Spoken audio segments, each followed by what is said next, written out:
Hello, I'm Sarah. This is Hardcover Hearts, and I'm here with a tag video. Oh my God, it's been so long since I've done one of these. I think people thought I don't do them anymore, which in all fairness, I haven't had a lot of time. So I think that's why I haven't done them. But when Priscilla from Evening Reader tagged me in this, I thought, oh, this is actually one that I think I can do, and I think I can do it extemporaneously. So wish me luck. I have my computer here, and I'm just going to kind of read it as we go, and we're just going to wing it. So wish me luck here. Okay, so this tag was created by Shelly, and then I also think that Kelly at Books I'm Not Reading also did a version of this, which is what we're all using. So I'll put a link to both of those videos, as well as, of course, a link to Priscilla's channel. And she's lovely, so you should absolutely check her out. All right, so there's a few questions. Let me just jump right in. So the first one is, what has surprised you the most about BookTube, both in a good way and in a bad way? I think, so I've been doing it about 4 to 5 years now. And I think the thing that surprised me the most is just how deep the connections that I've made and the friendships. And for me, I've always been a very ambitious, active reader. I've always read a significant amount of books. And it's been very hard for me to find people who read either at the volume that I do or read the kinds of things that I'm interested in. And so I have a lot of readers in my life, but by the time, we're ready to talk about it, bless their hearts, they don't want to go into the minutia like I want to, like they don't read in the same way. A lot of them read, completely justifiably, they read for pleasure, right? Or they read for a specific purpose. Whereas, I'm me. So I read deeply. I want to understand how it's put together. I read for character. I read for sense of place. I read for themes, all of that stuff I love. So coming here has allowed me to form a connection with other people who are the same, who just may not be living near me. And so that has been absolutely remarkable. I think the thing that surprised me, maybe in not such a good way, is just the amount of time that it takes. And I think I've talked about this before, that sometimes I struggle with how much time it takes to not just film, but editing a video, and then sometimes just uploading it and getting it there that's all time I could be reading, right? And so if the equation is, read or do all of these things, sometimes reading wins out. I've gotten down to a way where I'm just doing a once a week when I'm on a good pattern.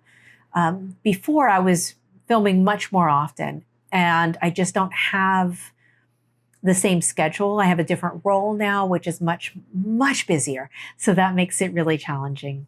So I think that was something that I didn't really understand as much, is the time investment that it takes to do it. And then voila, the next question is, how do you balance reading and BookTube with the rest of your life? I have specific slots for when I will be filming. I'm dependent upon light.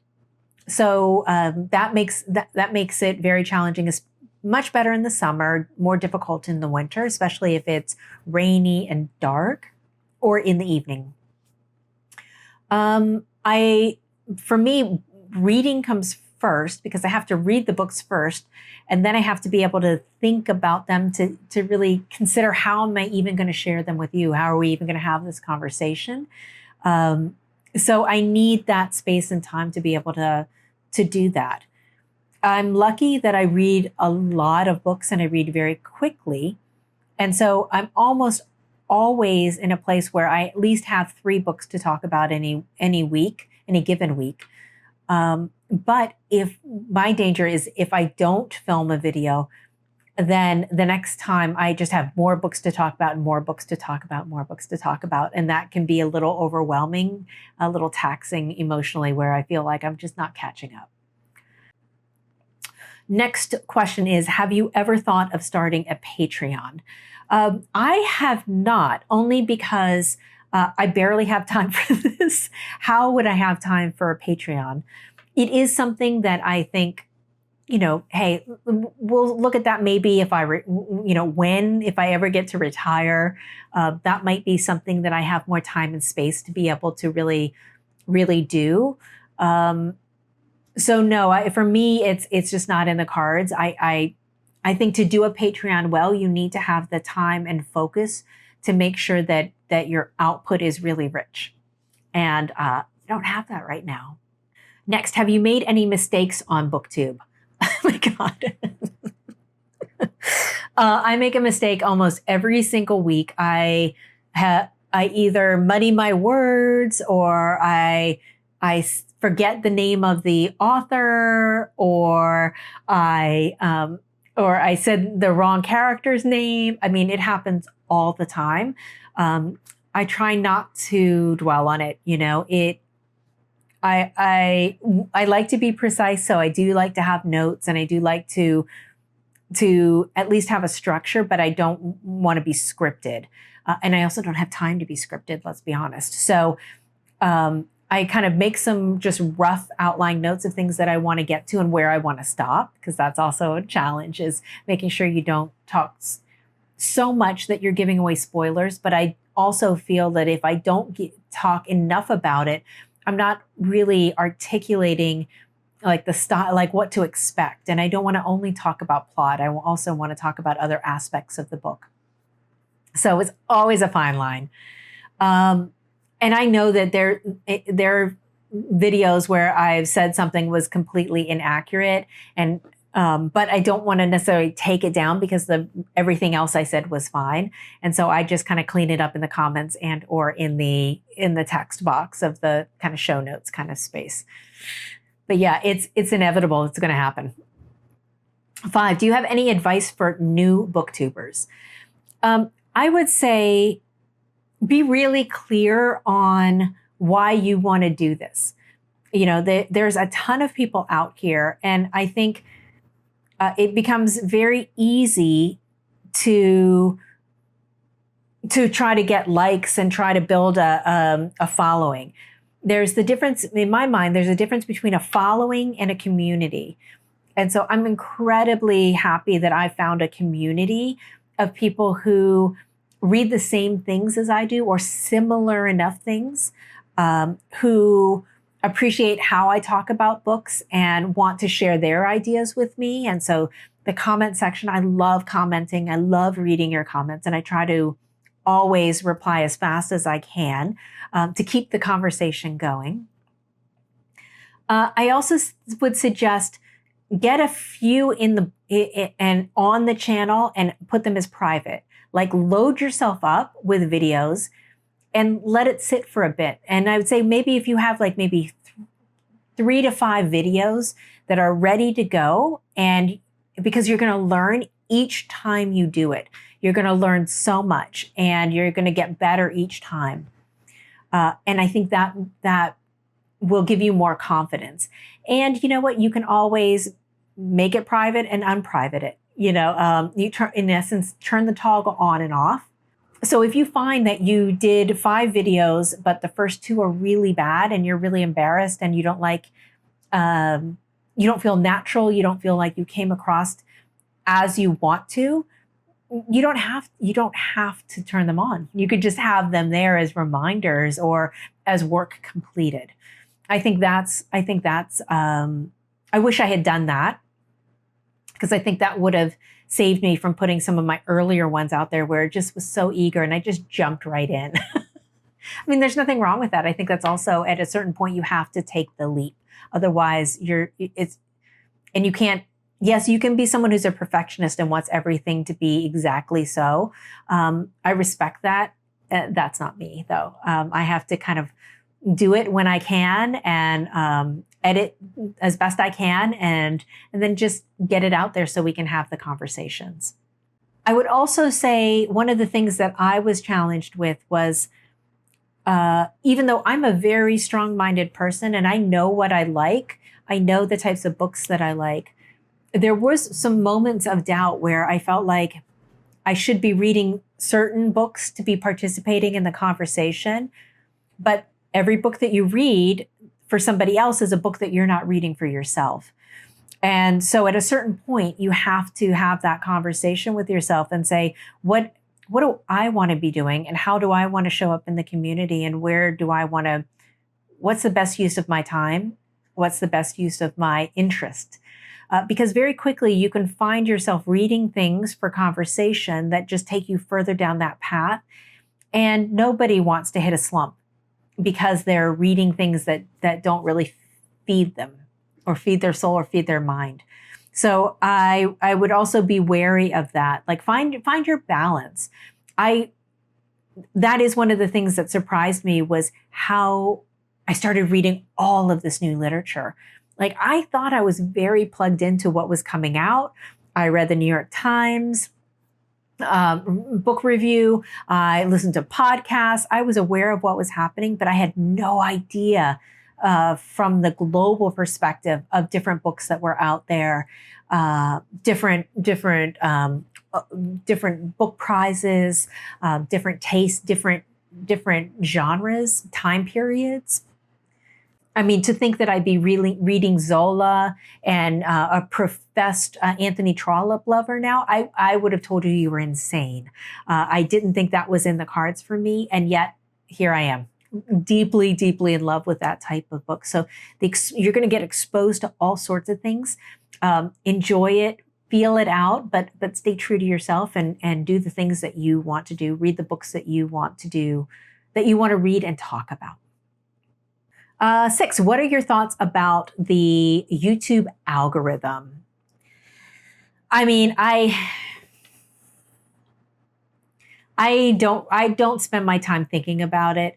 I know for myself, if I use hashtags in my videos, if I stay on a regular schedule, my videos do better. So if I always set my schedule at the same, to release at the same time, that helps me tremendously. The times when I post a video off cycle, I think it negatively impacts me. But that always changes. They're always tweaking it. They're always playing with it. It's a game that I don't have time to play, and I'm not really interested in it. And ultimately, when I think of the algorithm and what it would do for me, it would bring more people to my channel for sure, but I don't know that I'm a channel for all people. I'm an acquired taste. I have niche interests: historical fiction, mystery, women in translation, French and Italian literature, books from African writers, art, books about art and about artists. That is not necessarily blockbusters. It's not the sexiest stuff that people who tend to come to Book Talk, that come to BookTube, want to see. And so I'm less interested in getting all the community than finding my community and the people who are going to gravitate to the same types of things that I care about. And so for me, the fact that I have 2,900, I just went over the hump into that number. It still astounds me. The fact that this many people read the same types of things and are familiar with the same types of authors and give me such great suggestions. That means more to me. And those conversations, I don't want them drowned out by massive numbers of people who are not as focused on the type of literature that I like to read. And I just think that's just the nature of the type of reader that I am. And I'm completely fine with it. I'm actually really okay. So I want the algorithm to not necessarily work against me, but I want it to be able to be found by the people who are interested in the things that I'm interested in. 7, this is a two-parter. 7A is, how do you decide what videos to make? So I used to have so many more ideas. I was so much more creative. And I like series, I like templates, I like to standardize things and then repeat with different nuance and different things like that. And that's something you'll probably recognize if you followed me for a while. So for me, the week of reading, it started as Friday reads, but I'm usually so busy on Friday, I can't do the video that day. And so I do this on Sunday and I put it out on Mondays. So a week of reading, it really works well for me given the amount of books that I read. I find that if I did a monthly wrap up, it would be so long no one would watch it. So being able to talk about things I also think it's interesting as I'm reading something and I'm having initial thoughts. I think that's interesting. I love watching that from other people, especially if I have read the book and then I know kind of where they are in the book. It's really exciting. I love that. And so for me, I've tended to do really the week of reading. I didn't get a chance to do the mid-year wrap up, the mid-year freak out tag this year because I was traveling. I didn't last year do my tops of the year, kind of my favorites. I couldn't nail it down in time. And then by that time it was like March and, we'd all moved on. So I need to get better about that, but I have some recent ideas that you're going to start seeing. I've recently become re-inspired. And part of it was having Leo from Leo's Little Book Life come back onto BookTube. And so it helps to re-energize you when you have someone to talk about the same things with, right? And I have other friends who do BookTube as well, but it's just a specific relationship. And then also him coming back and then he has new ideas. And then that spurns an idea for me. And then voila, that's how it goes. 7B, are you ever overwhelmed with video ideas? Yeah, I was in the beginning because I had a million of them, and just I work full time. I didn't have enough time to do them all. And some of it just kind of calms itself down. And then you kind of land into your rhythm and your way of working. I'm in awe of people who always seem to have a new idea and are coming up with new ways of talking about books. I love it. And I wish I had more time to do it, but work gets in the way sometimes. Number 8, have you ever regretted posting a video? I don't think I've ever regretted posting a video. I do think that it's just, what's so funny to me is one of my first videos is also one of my most watched, continues to be to this day one of the most watched videos. And I had read a book about the Mitford sisters and it launched my obsession with them. And I was just so astounded with what I read. I had to talk to somebody about it. And I thought, oh, well, this is my entree into BookTube. So it's literally like one of the first videos I've ever made. And, I wasn't yet comfortable. I wasn't yet I hadn't yet found my rhythm. And, it's strange to talk to yourself in your camera. It's an odd thing to do. So, so it's not that it's a bad one, although I did have a mistake in there, which is people love to tell me about when they do watch it. But it's just, that would have been a better video if I had made it later. But you have to be a little humble and you have to be willing to make some mistakes, and not take yourself so seriously, I think, to be here and to do this. 9A, are the number of views and subscribers meaningful to you? I love it when people watch the videos. I mean, that's fantastic, but I don't have aspirations of how many is considered good or if a video has failed. I don't spend too much time going back and analyzing because again, I'm not like a content creator. I'm just starting a dialogue and a conversation. So with that, I don't really care about that. And then with subscriber count, as long as the main people who like to comment still are commenting and we're having that dialogue and they don't feel that it doesn't matter because they're just kind of like one of X number, then I'm happy. That's it. I just want to have, my community and continue to build a community of people, like-minded people who read the same types of things that I do. That's literally the only thing that matters. 10, are you disappointed by the growth on your channel? Absolutely not. I'm surprised. I'm happy. I feel like it slowed down because I've slowed down putting out videos. I have recently changed how I do thumbnails. That was one thing because of a new program and because of Leo coming back and talking about techniques and how to use different tools and different programs. I was like, oh, this is something I've meant to do. Let me do that now. And I stopped doing my intro music and kind of image because it was a complete pain to do the ducking against the music against the voice. And that took up just a lot of extra time. And I didn't think it particularly added anything to it other than the fact that people recognized it as being with my channel. So I let that go because I want to evolve and try new things and be creative as well. So those are things that I think are either going to help me or hurt me in the growth. But I think it's more important for me to try new things and to stay interested in filming and participating than it is for me to worry about, oh, was that viewed as positive or negative? I'm not really as interested in that personally. Have you ever thought about quitting BookTube? I mean, no, I haven't thought about quitting. It's more just sometimes I have to take breaks because I'm traveling. But I haven't yet thought about quitting, which is really good. That makes me very happy. 12A, what are the most touching comments?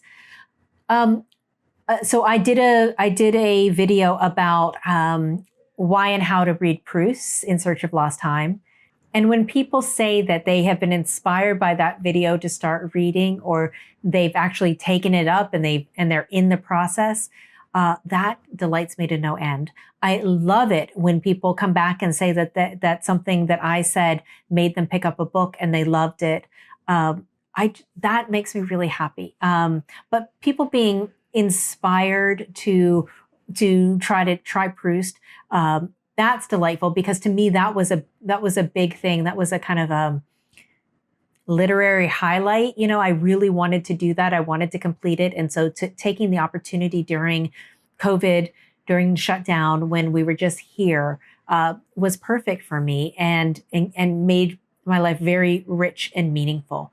And so that delights me. That delights me to no end. 12B, so this is the flip side. What are the most negative comments? And for the most part, I don't get a lot of negative comments. I think it's clear. I just block. I'll delete it and move on. Like I don't have a lot of time for that. And I just don't think that that's people come and are going to spend a significant amount of time to do that. I'm not going to debate people. If they don't want to, if my content doesn't interest them, that's fine. There's many other channels they can spend their time. But one of the ones that kind of made me laugh, I'm not doing it this year, but in previous years, I would pair Victober and British Black History Month because they're the same month.